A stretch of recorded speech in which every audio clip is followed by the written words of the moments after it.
నమస్తే, నేను మీ Swapna. Welcome back to our channel my dear YouTube family members. ఈరోజైతే పచ్చిమిరపకాయల పచ్చడి అయితే పెట్టానండి. పచ్చిమిరపకాయ ఆవకాయ టేస్ట్ అయితే భలే వచ్చిందండి. ఒక్కసారి నేను చేసిన పద్ధతిలో ఇంట్లో ట్రై చేసి చూడండి, సూపర్గా ఉంది. చాలా ఈజీ ప్రాసెస్లో చేసుకోవచ్చు ఈ గ్రీన్ చిల్లీ ఆవకాయ పచ్చడిని. మరి ఎండాకాలం అయితే వచ్చేస్తుంది కదా, ఇంకా అందరూ పచ్చళ్ళు అయితే పెడతారు. మరి నేను చేసిన ఈ పచ్చిమిరపకాయ ఆవకాయ పచ్చడిని కూడా ఒకసారి ఇంట్లో ట్రై చేయండి. నేను ఈ పచ్చిమిరపకాయ ఆవకాయ కోసం ఒక పావు కేజీ అయితే పచ్చిమిరపకాయలు తీసుకున్నానండి. మీరు సన్నం పచ్చిమిరపకాయలతో కూడా పెట్టుకోవచ్చు, ఇలా లావు పచ్చిమిరపకాయలతో కూడా పెట్టుకోవచ్చు. శుభ్రంగా కడిగేసుకొని తొడిమెలు తీసేసుకొని తుడిచేసుకొని బాగా ఆరపెట్టుకోవాలండి. అలాగే ఇందులోకి ఒక 3 స్పూన్ల ఆవాలు, 1 స్పూను మెంతులు వేసుకోవాలండి. అలాగే పెద్ద కమలాకాయ అంత చింతపండును అయితే తీసుకున్నానండి. దీన్ని అంతటిని ఒక బౌల్లో వేసేసుకొని వేడి నీళ్ళు వేసుకొని బాగా నానేంత వరకు నానబెట్టుకోండి. తరువాత మనం తీసుకున్న పచ్చిమిరపకాయలని ఈ విధంగా ముక్కల్లా కట్ చేసుకోండి. మీకు మజ్జిగ కట్ చేసుకొని వాటిని మళ్ళీ ఈ విధంగా ముక్కలు చేసుకోవాలన్నా చేసుకోవచ్చు, లేదంటే ఇలాగా కట్ మిర్చిలాగా కట్ చేసేసుకోవాలండి. అన్నింటినీ మీకు ఎంత సైజు కావాలంటే అంత సైజులో మొత్తం అన్నింటినీ ఈ విధంగా కట్ చేసుకొని ఒక ప్లేట్లోకి వేసేసుకోండి. తర్వాత వెల్లుల్లిపాయలండి, ఇవైతే మనం తాలింపులోకి తీసుకున్నాము. ఇవైతే కొంచెం క్రష్ చేసుకొని ప్రక్కన పెట్టుకోవాలండి ఈ వెల్లుల్లిపాయలని. అలాగే చింతపండు అండి, చింతపండుని స్టవ్ మీద పెట్టేసుకున్నాము. ఈ చింతపండు అన్నది బాగా మెత్తగా అవ్వాలండి. పొంగు వచ్చిన తర్వాత ఈ విధంగా ఫ్లేమ్ని మీడియంలో పెట్టేసుకొని బాగా ఉడికించుకోండి దగ్గరగా అయ్యేంత వరకు. చింతపండు ఉడికేలోపు మనం తీసుకున్న ఆవాలు మెంతుల్ని మీడియం ఫ్లేమ్ పెట్టుకొని మంచి అరోమా వచ్చేంత వరకు ఫ్రై చేసుకోవాలండి. చల్లారిన తర్వాత మిక్సీ జార్లో వేసుకొని పౌడర్ చేసుకొని ప్రక్కన పెట్టుకోవాలి. తర్వాత ఒక కడాయి పెట్టుకొని అందులోకి నేను ఏ కప్పుతోనైతే మీకు చూపిస్తున్నానో ఆ కప్పుతోటి 4 కప్పుల వేరుశనగ నూనె అయితే వేసుకుంటున్నానండి. మీరు నువ్వుల నూనె కూడా వేసుకోవచ్చు.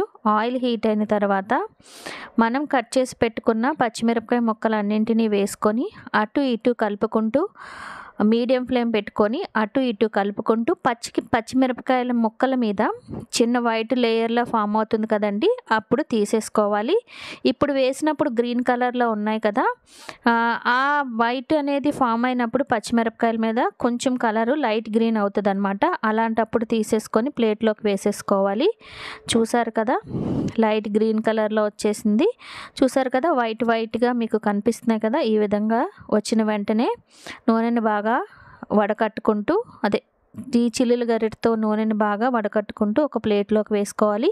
ఈ పచ్చిమిరపకాయలు కూడా కంప్లీట్గా చల్లగా అయిపోవాలండి, అంతవరకు ప్రక్కన పెట్టేసుకోండి. ఈలోపు చింతపండు చూసారు కదా, మిశ్రమం అనేది మనకి దగ్గర పడుతుంది కదా. ఇలా ఎప్పుడైతే మనకి దగ్గర పడుతుందో ఒక్కసారి గరిటతోటి ఈ విధంగా మ్యాష్ చేసుకొని ఫ్లేమ్ని సిమ్లో పెట్టేసుకోండి. తర్వాత దీనిలోనికి వేరుశనగ నూనెని ఒక 3 స్పూన్ల వేరుశనగ నూనె అయితే వేసుకోండి, పెద్ద టేబుల్ స్పూన్ తోటి. ఇలా వేసుకోవడం వల్ల ఈ చింతపండుని ఇలా ఉడికించుకోవడం వల్ల మనకి పచ్చి వాసన అనేది రాదండి. పచ్చిమిరపకాయలు కూడా అలా వేపుకోవడం వల్ల మనం పచ్చిమిరపకాయ ఆవకాయ చేసుకున్నప్పుడు పచ్చిమిరపకాయ అనేది పచ్చిగా ఉండకుండా మంచిగా ఊరి చాలా బాగుంటుంది. చింతపండుని కూడా ఈ విధంగా నూనె వేసుకొని ఉడికించుకోవడం వల్ల చింతపండు వాసన కూడా రాదండి. చాలా బాగుంటుంది. ఒక్కసారి నేను చేసిన విధంగా ట్రై చేసి చూడండి. ఈ మిశ్రమం అంతా సిమ్లో పెట్టుకొని కొంచెం ముద్దలాగా అయ్యేంత వరకు ఉడికించుకోవాలండి.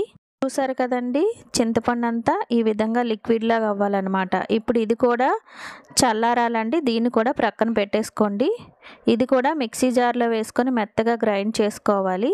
మనం పచ్చిమిరపకాయలు వేపుకున్నాం కదా, ఆ నూనెలోనే మళ్ళీ నూనెని వేడి చేసుకొని 2 స్పూన్ల శనగపప్పు, 1.5 స్పూను మినపప్పు, 2 స్పూన్ల జీలకర్ర, 1.5 స్పూను ఆవాలు కూడా వేసుకొని దీన్ని అంతటిని బాగా ఫ్రై చేసుకోవాలి. మనకి మినపప్పు శనగపప్పు అనేది కొంచెం లైట్గా గోల్డెన్ బ్రౌన్ కలర్ వచ్చేంత వరకు బాగా కలుపుకుంటూ వేపుకోవాలండి. ఇలాగ మంచి కలర్ వచ్చిన తర్వాత ఇది వేగిన తర్వాత క్రష్ చేసుకున్న కొంచెం వెల్లుల్లిపాయలను వేసుకోవాలండి. అలాగే కొంచెం అంత కరివేపాకు, అలాగే కొన్ని ఎండుమిరపకాయ ముక్కలు కూడా వేసుకోవాలండి. కరివేపాకు అనేది తడిగా ఉండకూడదు, బాగా గుడ్డతో తుడుచుకొని బాగా నీరు లేకుండా ఆరిన తర్వాత వేసుకోవాలి. అలాగే మనం వేసుకున్న ఇంగ్రీడియంట్స్ జస్ట్ ఒక 1 or 2 సెకండ్స్ ఫ్రై చేసిన తర్వాత స్టవ్ ఆఫ్ చేసేసుకోండి. ఇందులోని కొంచెమంత ఇంగువ కూడా వేసుకోవాలండి. మళ్ళీ చెప్తున్నాను, స్టవ్ ఆపిన తర్వాతే వేసుకోవాలి.